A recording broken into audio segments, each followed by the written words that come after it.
Good afternoon.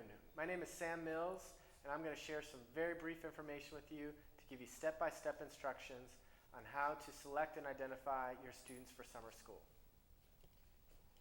First step is to access your SharePoint folder.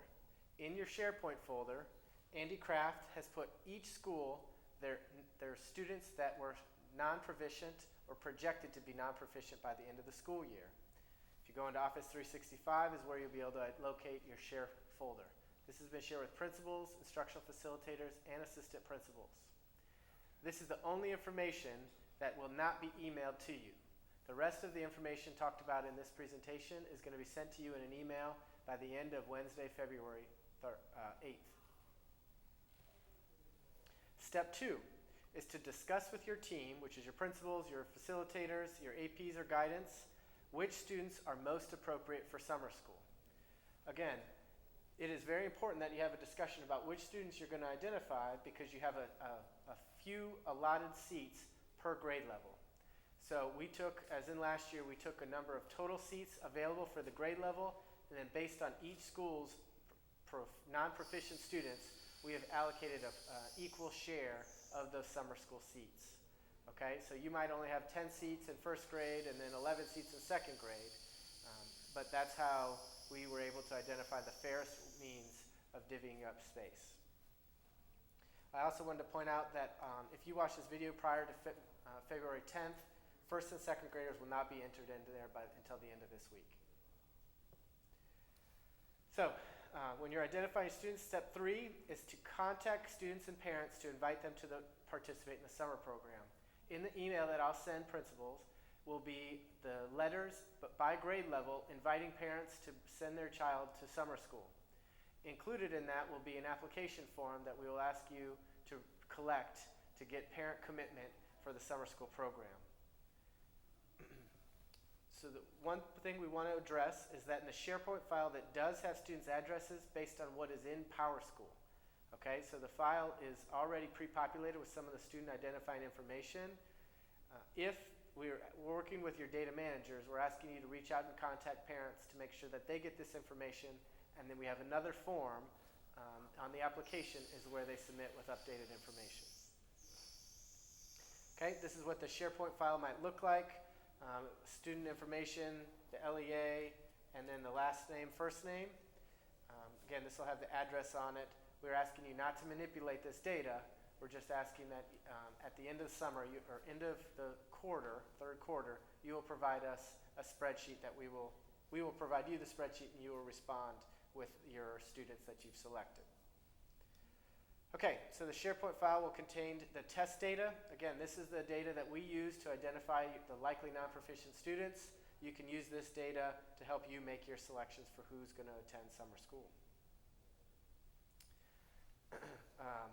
So again, it'll contain this file will contain the student's residential address information, and you'll see when you respond, when the commitment forms are returned, that we're asking you to add the home and pickup and drop-off address, because we can route students based on the daycare of where summer school students will be this summer.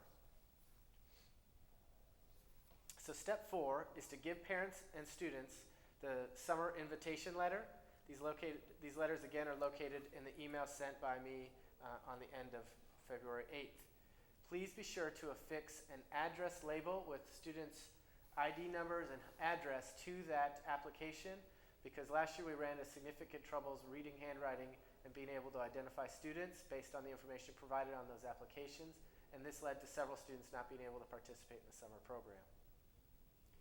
So here's what the application form looks like, and it's clearly noted on there where we're asking you to affix the label with the students' identifying information. Step 5 is to request parents to again include their morning pickup and drop-off locations. They will write this on the form. Okay, see in the bottom left and bottom right is the morning pickup and the afternoon drop-off.